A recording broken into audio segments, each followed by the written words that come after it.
안녕하세요. 권기진입니다. 이번 주제는 예전에 뉴스에서 지난해 올해 보니까 이제 그 개가 풀어져 있는 개가 반려견 우리 산책하는 반려견 공격에서 사망하게 하는 사고, 또 그 산책 나온 행인을 공격해서 사망에 이르게 한 사고, 이 줄이 없다고 떠돌이개는 아니죠. 그래서 풀려진 상태에서 누군가를 단독적으로 공격한다, 이거는 그냥 공격하는 게 아니에요. 자기 세력권 안에 있다고 보시면 돼요. 이 말은 뭔가 하면, 혼자 떠돌이 생활을 하는 개들은 길 가다가 만나기를 공격하지 않아요.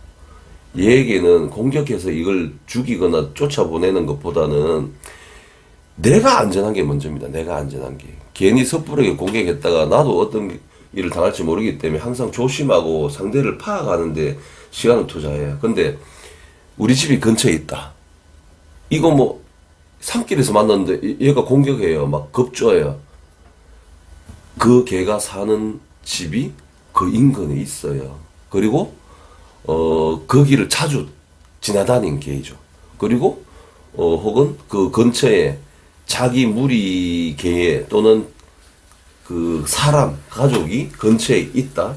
반드시 이 조건이 성립해야 됩니다. 그래야지만 지나가는 개를 공격하거나 지나가는 행위를 공격할 수 있어요. 그래서 어찌됐든 막 크고 우악스러운 개가 산책하고 있는 우리 개를 공격하러 뛰어나오거나 나를 공격하기 위해서 겁을 주면 감당 못합니다. 실제로 당황해서 어떻게 해요? 저 같은 경우에 평생 개 기르고 평생을 개 훈련에 몸담은 저도 그런 경우가 갑자기 닥치면 난감하잖아요. 하나면 그나마 어떻게 힘으로 해보는데 둘, 셋 이런 개가 덤벼들어봐요.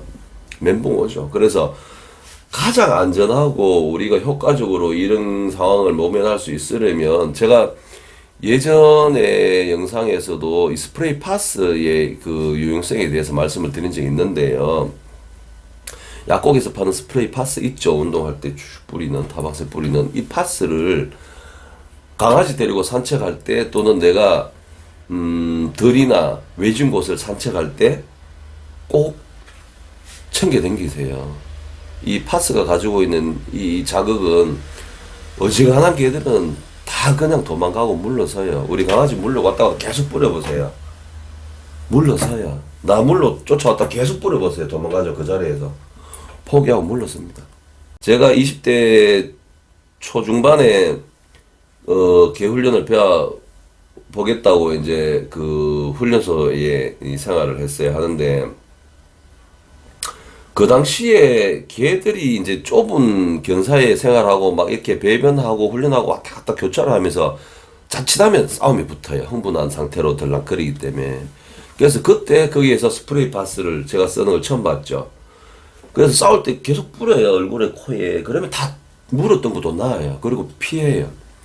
근데 제가 이 오른쪽 무릎이 사실은 예전에 로트바일러와 세퍼트가 이 운동장에서 싸움이 붙어서 뗄 수가 없었어요. 진짜 그 당시 있는 대로 다 해서 막 스테인 밥그릇으로 때려도 보고 발로 차도 보고 물도 뿌려보고 막 뒤에서 막 여러 명이 강아지 들어도 보고 했는데 도저히 못 돼서 제가 그 옆에서 개 뛰는 과정에서 그날 하필 스프레이 파스가 없었어요.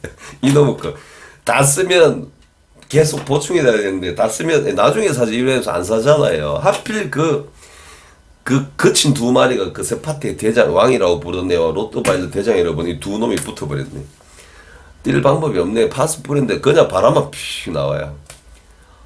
큰일 났네. 계속 옆에서 뭐 때려도 보고 땡겨도 보고 하는데 이 로트바일러가 세퍼트의 얼굴 쪽을 물고 있었는데 이게 살짝 놓는 그 틈에 제가 세퍼트 옆에 있는데 세퍼트가 제 무릎을 물어버린 거예요. 슬개골을 당겨버린 거예요.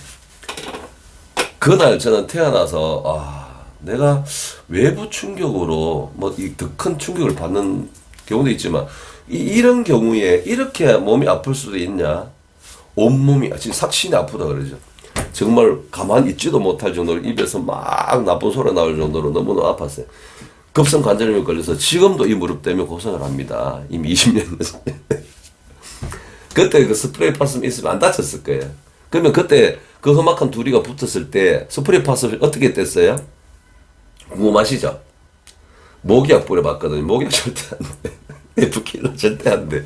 눈만 깜짝깜짝 거려. 그래서 나도 물린 건 물린 건데 나도 놀라고 아픈데 중요한 거는 걔가 잘못하면 크게 다치고 죽는다 봐요. 그래서 제가 그때 있던 후배에게 그 옆에 야, 저 폐지 공장에 빨리 가라. 빨리 가서 소화기 하나만 좀 빌려와라.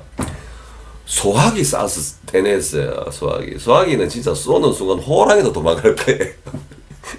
안 그랬으면 저도 많이 다쳤지만 그 개들 중에 하나가 진짜 큰일 날 수도 있었죠. 그래서 스프레이 파스 어지간한 개들 다 떼낼 수 있고 나에게서 물리칠 수 있습니다. 저는 플렉시 줄 같은 거 뭐 긴 줄 쓰지 말라고 항상 당부드리는 게 여러 가지 이유가 있지만 우리 개의 안전에 아주 나쁩니다.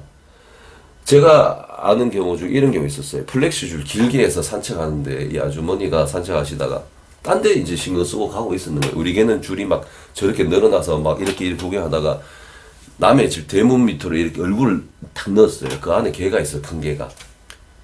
얘가 쫓아나와서 이 틈 사이로 얘 머리를 물어 당겨 넣었어요. 깜짝 뒤늦게 놀라 아주머니가 줄을 당기니까 어떻게 돼요?